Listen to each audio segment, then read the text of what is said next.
Yan. Good morning sa lahat ng tropang KR dyan. Yan, so sound check natin yung ano, yung original na carbon AHT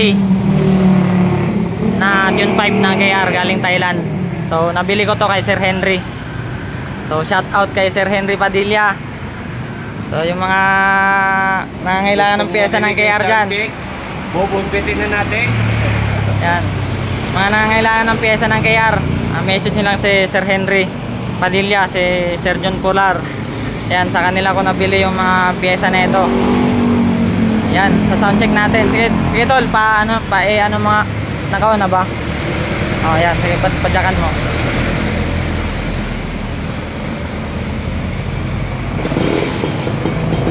Yan.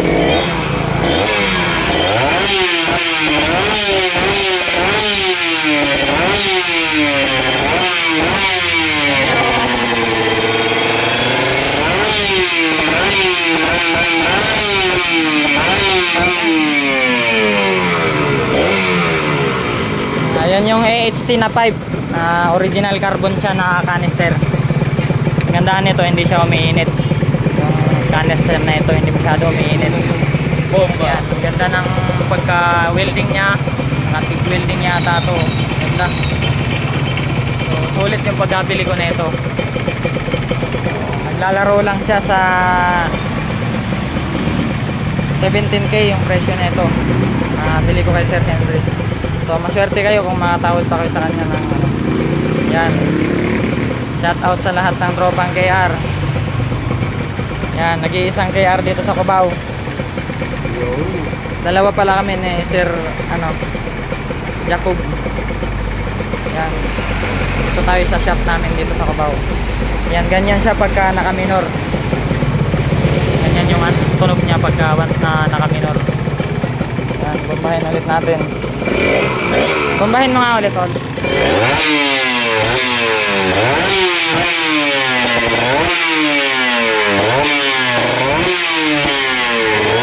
Tayo sa Cubao.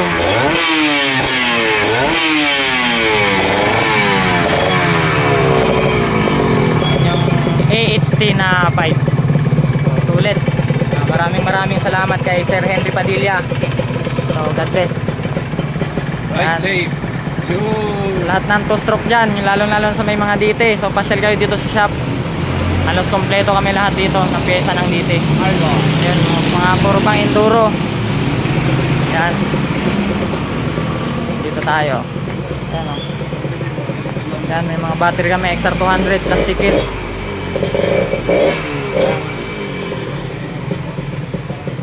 May mga rim set tayo dito. Carb ng Navy. Original.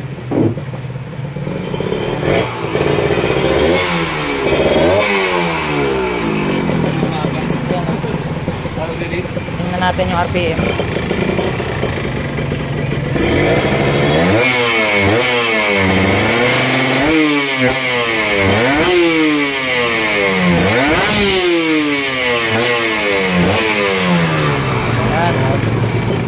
Bilis yung hirap ng RPM.